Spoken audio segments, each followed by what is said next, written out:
Hello, everyone. Welcome to the Phillip Siddiq Show premiere, Gleason, the documentary. We have Clay Tweel. the director of the film. He's going to talk to us his process of directing. And why did you choose this particular subject? Because it's so freaking authentic.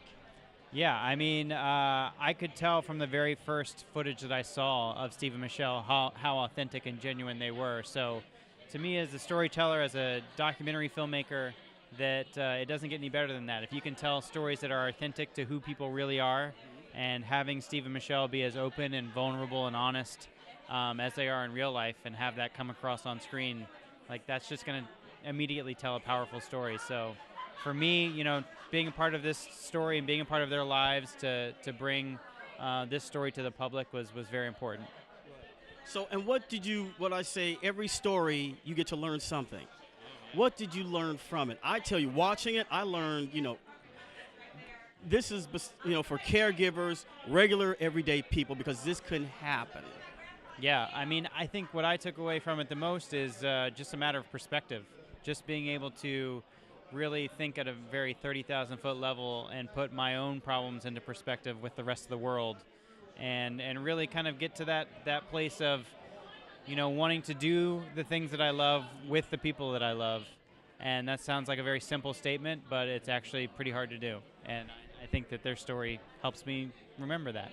You know what? As you said, I'm coming away from that reflecting, because there's so many scenes in there, especially the toilet scene.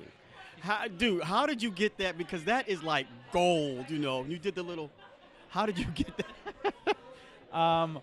Well, I actually personally did not film that. There was a couple guys that were around that were shooting with the family for years. So I was not around for it, but he that's part of the process of ALS, that you lose control of your bodily functions, and that happens for one point or another for everybody. And it just so happened that Steve has a razor-sharp wit and is able to take on these challenges that the disease gives him with great humor and great honesty. Yeah, he did that. Now, filming Michelle, she is a pistol. Were you expecting that from her, or did you okay, she's like mild, little, skinny thing, and whoa? Well, yeah, it was completely surprising. I think her storyline was the biggest surprise of all of making this film, because there's been a lot of pieces done on Steve and on the family over the years. The NFL Network and ESPN, and great pieces done. But I had never really gotten to see Michelle's perspective on things. And so when I was going through the footage, to be able to see that we could really get to the depths and complexities of her storyline and the kind of emotional journey that she goes on, for me, that was kind of elevating the film to a different level. It really did for me and the group we were with. And I mean, just to see her try to balance it out, and what she say, I can do it. Instead of you need help. You need some help. Yeah, she said this many times, that for caretakers, she hopes that one of the things that caretakers and caregivers get from this movie is that it's okay to ask for help, because she went too long without it, and it really affected her, and she cracked under the pressure a little bit. And so that is her. I'm imparting her advice to everyone here as well, that don't be afraid to ask for help before you think you need it. I mean, it was just, as I said, if I was shooting, I probably would have cried.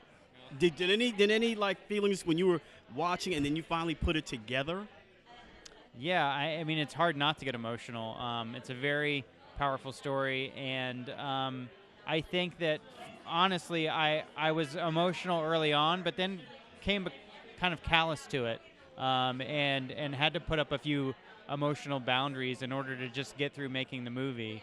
And it really didn't kind of come back until right before Sundance when we premiered. I remember we were in the sound mix, and I was watching the scene where Steve goes back to the football field to lead the Who Dat chant.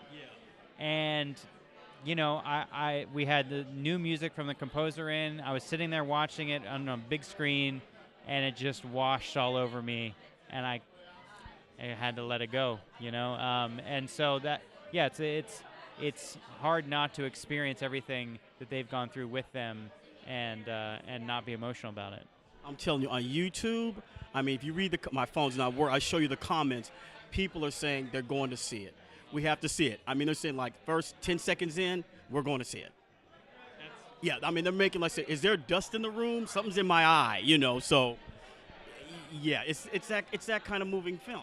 Yeah, it's music to my ears. Look, as a storyteller, you just want to be able to share that with other people and have them be moved or affected by it. And we've been lucky enough for this movie to it looks like it's moving people, and they're really holding on to the film and impacted by it, that they're remembering it. So that's a blessing, and we hope that people continue to be excited about it and go see it in theaters here in the next week. Support it. And remember, no white flags. Indeed, no white flags. No white flags, okay?